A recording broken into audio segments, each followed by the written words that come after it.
बहुत दुख है सर, हम थक गए हैं सर, मैं बहुत थक गई हूँ। भले कोई भी फैसला कर ले, मैं बहुत थक। पाकिस्तानी महिला सीमा हैदर को लेकर अलग अलग तरह से बातें हो रही हैं। एटीएस ने, सेंट्रल एजेंसियों ने लंबे टाइम तक सीमा हैदर से पूछताछ की। आज तक इंडिया टुडे विस्तार से सीमा हैदर से बातचीत करेगा। क्या सीमा हैदर आईएसआई की एजेंट है, क्या तालिबान से उनका कनेक्शन है, और अलग अलग तरह से सीमा हैदर को लेकर बातचीत हो रही है। और अभी हाल में ही सीमा हैदर ने राष्ट्रपति के सामने याचिका लगाई है कि उन्हें भारत की नागरिकता क्या है। बिल्कुल है, मुझे नहीं छोड़ेंगे। पहले तो हिंदू से शादी करी है, दूसरा हिंदू धर्म में भी आ गई हूँ, तो इस चीज़ से लेकर पहले चलो छुप में बात थी, अब तो सबको पता है, तो कोई मुझे छोड़ेगा ही नहीं। वहाँ के कट्टर मुल्ला जो हैं वो ही मुझे, मतलब एक अब नहीं, मतलब पूरा पाकिस्तान मेरा दुश्मन है। कट्टर मुल्ला हो गए तो वो एक, मेरे जो ससुराल वाले वो, और जो मतलब वहाँ मैं वहाँ की बातें बता रही हूँ कि बस सिंध में जो सिंधी इलाके हैं वहाँ ऐसा ऐसा होता है। और दूसरी बात सर, लोग कह रहे हैं धर्म पवित्र हो रहा है, 3 लड़कियों का कल हुआ है, परसों मेरे लिए हुआ है। अरे वो हमेशा होता आ रहा है, मेरे लिए नहीं हुआ, वो हमेशा से चलता आ रहा है। अभी कह रहे सीमा की वजह से हो रहा, सीमा की वजह से नहीं हो रहा, ये शुरू से लेकर चलता आ रहा है, अभी दिखाया जा रहा है। भारत में दाखिल हुई हैं, उसको लेकर सवाल उठ रहा है। लोग कह रहे हैं कि आप पाकिस्तानी खुफिया एजेंसी आईएसआई की एजेंट है। नहीं सर, ऐसा कुछ भी नहीं है। ऊपर चल रही है सब जांच, मुझ पे पता पड़ जाएगी। ऐसा कुछ भी नहीं है सर। अगर मैं होती तो मैं यहाँ बैठी ना होती, मैं भी आज़ाद तरीके से बैठी हूँ। कई दिनों से मैं जा चुकी होती। किसको जान अपनी प्यारी नहीं होती सर, पर मुझे वहाँ खतरा है। मेरा वहाँ कोई भी नहीं है सर, जो भी था मेरे माँ बाप थे वो मर चुके। अब मेरा वहाँ कोई भी नहीं है कि मैं वापस जाने के लिए सोचूं भी। सही पाकिस्तानी है, मुस्लिम है, लेकिन जिस तरीके से आपने सिंदूर लगाया है, हिंदी में बातें कर रही हैं, इंग्लिश में बातें कर रही हैं, तो उसको लेकर अब ये कह रहे हैं कि आपको पूरा ट्रेंड किया है। इस तरह से आप चूंकि हिंदी शुद्ध बोल ले रही हैं, मेहंदी लगाई हुई हैं, पूरा जो हिंदुस्तानी लिबास है वो धारण किया, इसके लिए आपको ट्रेंड किया गया है। नहीं सर, ये मैं सचिन से शादी के बाद ही हुआ है। और मैं सचिन से जब से प्यार करती थी, जब हमारा प्यार बहुत उरूज तक पहुंच गया था, तब से ये था। और हिंदी बोलने की बात है सर, मैं उर्दू में ही समझो बोल रही हूँ, बस कुछ लफ्जों का जैसे लफ्ज और शब्द हो गए, इस तरह चीजें में मतलब फर्क आ गया है। यहाँ सुन के बोल के, और सचिन के साथ तो 3 साल में रही हूँ। एटीएस जब पूछताछ कर रही थी तो इंग्लिश का शब्द दिया गया तो फटाफट पढ़ने लग गए थे सर। वो 2 लाइन थी, ऑलवेज लिखा था और पॉसिबल लिखा था। इस तरह की चीजें मैंने उनको पढ़ के बताई। मतलब मुझे 3 चीजों के आए, जैसे ऑलवेज का मैंने कहा कि हमेशा होता है, मतलब पॉसिबल जो होता है उनका शब्द बताया। इस तरह 2-3 शब्द मुझे समझ में आए, बाकी पूरा नहीं। हाँ, टाइपिंग किया हुआ था तो मैं पढ़ पा रही थी कि ये लिखा है, ये लिखा है। अच्छा, आप जब पकड़ी गई तो लोकल पुलिस से पहले आपसे यहाँ की जो सेंट्रल एजेंसीज है, आईबी वगैरह, आपने आपसे पूछताछ तो की हो? 3 दिन तक पूछताछ चली थी तब भी सर। उस वक्त किस एजेंसी ने पूछताछ की? अब मुझे तो इतनी पता नहीं है कौन सी है, मुझे इतनी पहचान। क्या पूछताछ की थी, विस्तार से बताइए। तब तो नई बात थी, तो तब बहुत सख्ती से पूछताछ हुई थी सर। क्या हर चीज़ क्यों आई, कैसे आई, मैंने सब सच बताया सर, शुरू से लेके अब तक।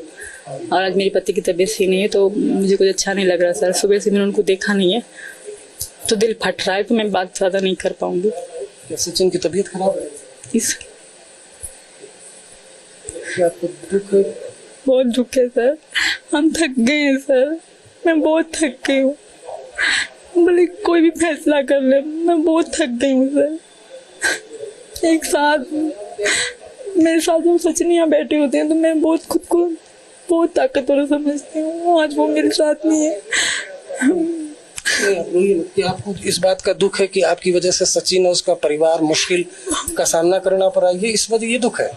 बिल्कुल दुख है। और मेरे पति को इस बात का दुख है कि उनके कारण, उनकी वजह से मैं और मेरे बच्चे मतलब ऐसे सुनते रहते हैं, कभी वहाँ भागते हैं, कभी उनकी डांट, कभी उनकी बात। उनको इस बात का दुख है, तो मुझे उनसे ज्यादा इस बात का दुख है। मेरा सचिन बोला है सर, वो इतना बर्दाश्त नहीं कर पाएगा। सीमा, आप भारत और पाकिस्तान को जानती हैं, ये तो मानती हैं ना कि आप भारत में हैं तो फिर भी सुरक्षित तो हैं आपको? बहुत अच्छे हैं यहाँ के लोग। और जैसे मैं न्यूज़ में पाकिस्तानी मेरे बारे में बोलते हैं तो दुख होता है कि मैं पाकिस्तानी थी, पर मैं बहुत खुश हूँ कि अब मैं हिंदुस्तानी हूँ। और ये मेरे हमेशा मेरे पर लगा रहता है। किसी ने गिफ्ट करा है मुझे मेरा भारत मान, तो मुझे उम्मीद है कि मुझे समझा जाएगा, मैं औरत हूँ, मैं अब मुझे जो कानून मुझ पे लागू करेंगे मैं उसी कानून से रहूंगी। मुझे जैसे अभी मुझ पे कानून था कि सीमा कहीं नहीं जाएगी, मैंने कभी मुंह से कहा भी नहीं कि मैं बीमार हो गई, तब भी मेरे मुंह से नहीं कि मुझे डॉक्टर ले जाओ, मैं नहीं रहूँगी, मैं इसी घर में रहूंगी। जिस तरह मुझ पे कानून लागू होगा मैं वैसे करूंगी, बस एक बार मुझ पे भरोसा कर ले। ये जो भारत मेरा भारत मान का ये किसने दिया? ये गिफ्ट दिया था किसी ने मुझे, अच्छा, मेरे बच्चों को भी, तो मैंने लगाए रखा है 2 दिन से। पति का ये भी बयान है कि क्या ये भी सही है क्या कि जो आपके गुलाम हैदर ने आपको खरीदा था, पैसे दिए, ऐसा तो कुछ नहीं? वहाँ पे ऐसा ही चलता है सर, ऐसा आमतौर पे और औरतों को भेजा जाता है 1-2 लाख में। वहाँ औरत की कोई इज्जत नहीं, मैं यही तो चिल्ला के कहती हूँ। वही तो जानना चाहता है भारत। आपने देखा होगा कि मेरा जो पैदाइशी गाँव है उसकी कोई वीडियो नहीं आ रही। क्यों नहीं आ रही? कि कोई देने ही नहीं दे रहे, वहाँ कोई मीडिया वालों को जाने नहीं देंगे। क्यों? इजाजत नहीं है ना। अभी मेरी बहनों ने भी कोई कैमरे के सामने नहीं है क्योंकि इजाजत नहीं है सर, इजाजत बिल्कुल भी नहीं है। और जब मेरे ससुर हैं वो ही दिखते होंगे, उनमें से कोई औरत नहीं दिखती होगी।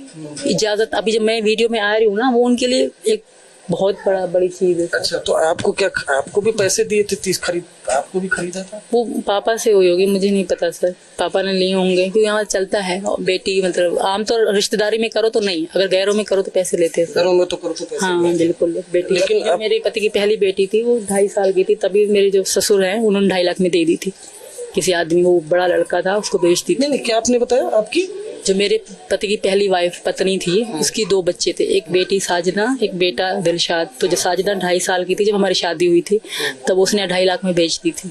गुलाम हैदर ने? उसके बाप ने, गुलाम हैदर के बाप ने ये बच्चियों को भी बेच दिया। उसका मतलब निकाह भी करवा दिया था। वो छोटी सी थी, वो लड़का बड़ा सा था। अभी तो 10-11 साल की हो गई है, हमें 9 साल हो गए, 60 साल। अच्छा, आपका ये जो इंटरव्यू है वो भारत के लोग देख रहे होंगे, भारत की तमाम एजेंसियां देख रही होंगी। सीमा हैदर क्या कहना चाहती है? एक ही चीज कहना चाहती हूँ, फांसी की सजा दोगे कबूल है, जेल डालोगे कबूल है, अब बस कर दो। जो भी सच था मैंने सब बता दिया। अगर कोई छोटी छोटी बात तक भी जाएगा, अगर मैं इतना भी झूठ बोलती हूँ तो मुझे ले जाओ, फांसी दे दो, पर मुझे ना पाकिस्तान जाने की बात की जाए। सचिन मेरे पति वो बीमार हैं, मैं खुद बीमार हो गई हूँ, मैं थक गई हूँ सर, बोल के एक को बोल में थक गई हूँ। मेरा एक आखिरी सवाल जिससे सब कुछ साफ हो जाएगा कि आपसे इतने लंबी पूछताछ हुई, क्या आपका नार्को टेस्ट अगर करवाया जाता है या ब्रेन मैपिंग, उसके लिए तैयार है? जो भी करवाएंगे मैं तैयार हूँ। मैं कानून, जिस तरह मुझे कानून कहेगा मैं वैसे करूंगी। मैं मेरे बच्चों का होगा मैं उनके लिए भी तैयार हूँ। लोग कह रहे तुम्हारे बच्चों का DNA होगा तो वहाँ मेरे साथ, मैं उसके लिए भी तैयार हूँ। सब जो मेरे साथ करेंगे, जिस तरह कानून कहेगा मैं वैसे चलूंगी। यानी नार्को टेस्ट और DNA टेस्ट, क्या बोला आपने? हाँ, कह रहे थे कि जो बच्चों का मतलब DNA टेस्ट होता है वो भी होगा तुम्हारे का। मैं भले करवा ले, नार्को के भी जो भी करेंगे मैं कानून के साथ हूँ। अगर मैं गलत होंगी तो मैं डरूंगी, मैं कानून के साथ हूँ। जो सच होगा वही आएगा ना। एक आखिरी सवाल कि अब आप हिंदू धर्म अपना लिया है तो क्या आप पूरी तरह से शाकाहारी हो गई हैं? बिल्कुल, वो तो मैं साल पहले से हूँ। मैंने बड़ी ईद पे भी कोई गोश्त नहीं खाया, मुर्गा पुर्गा कुछ भी नहीं खाया पिछले 1 साल से। अब से नहीं, पहले खाते? पहले बिल्कुल खाते थे। हम ईद पे गोश्त खाते थे, गाय बकरा सब खाते थे। ये 1 साल हो गया है। सचिन ने मुझे मना करा था कि तुम गाय मत खाओ, क्योंकि मैं कभी कभी मंदिर काली माता के पास मुझे जाने नहीं देते थे। वहाँ लड़कियाँ, वहाँ थी छोटी सी घर में मंदिर, तो कहते काली माता के पास तुम नहीं जाओगी, वो गुस्सा हो जाएगी, तुम गाय भैंस का क्यों खाती हो मांस। तब से मैंने छोड़ दिया था कि मैंने नहीं खाना। मेरी बेटियों को बेच देंगे, मेरी घरवाली मुझे क्राइम पे मुझे फंसवाओ और केस भी लगाओ। पर आप ये भी तो मानेंगी सीमा, तुम्हारे एक चाचा मिनट, बाहर जाते हैं, तुम्हारे चाचा क्यों नहीं बाहर जाते?